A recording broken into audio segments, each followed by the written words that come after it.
Hello, it is Sheila, the Grateful Goddess, and today I'm going to talk about the positive benefits to worry. Now, of course, if you've been part of my worry-free experiment, you know that, it's sort of like, is there any reason that worry could be beneficial? And I didn't cover it in there, but yes, there are times in which it can serve us. The key is to distinguishing between valuable worry and detrimental worry. Usually we get into the habit of worry that is sort of a constant underlying feeling of anxiety and pulling us down and is not beneficial.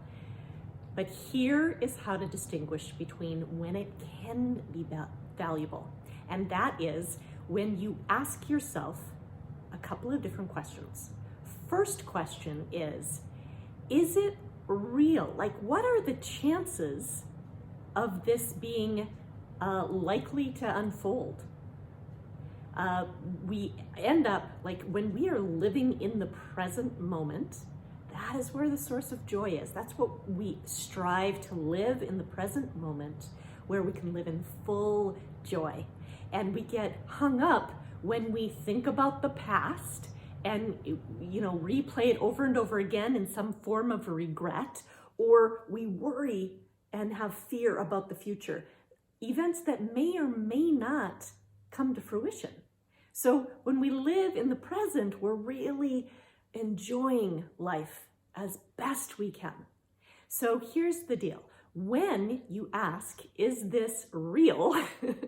This thought pops into your head and it's sort of like a worry thought, and you go, is this likely to unfold in my future? And if the answer to the first question is yes, there is a high likelihood that this is something to worry about, then you move on to the second question, which is there something I can do about it? And if the answer is no, then again, you release the worry. There's nothing you can do about it. So you put your focus on how you want to see the future to unfold and let go of everything else. So here's an example from my life in which I can illustrate this a little bit clearer so that you understand what it is I'm saying. I remember at one point years ago when my life was at crazy, hectic pace, very busy, feeling always stretched, and like just not a lot of downtime or relaxation. Life was incredibly stressful. So in that moment, when I would drive different places, I would get this thought, and this thought would come in that said, check the downstairs freezer. And my mind went to, but why? I have no reason to. Like, that doesn't make any sense. So I dismissed it at the, is it real, right?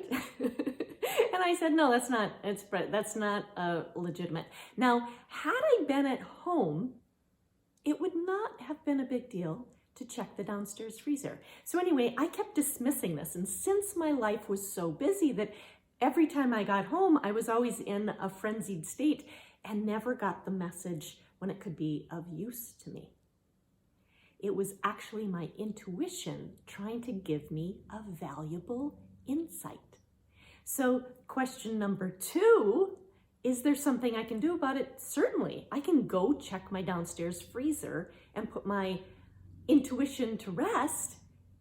And so sure enough, finally, after a full week of getting this message while I was driving and not getting it when I was at home because I was too much in a rush and hurry, I checked the downstairs freezer and it had been unplugged and all the food in it went to waste. So again, this is where it would have been valuable to listen, because it's my intuition trying to give me valuable information. And generally, the other piece that you want to pay attention to is the energy and the sensation that goes along with the worry.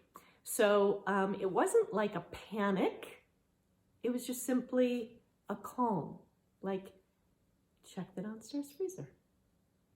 And more often than not, when it is really detrimental worry, it comes in this energy that is anxiety ridden.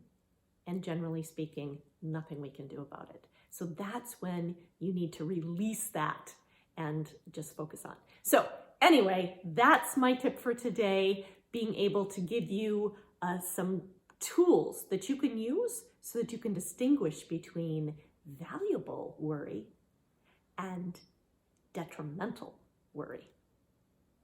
All right, carry on. I'll see you later. Thanks. Bye-bye.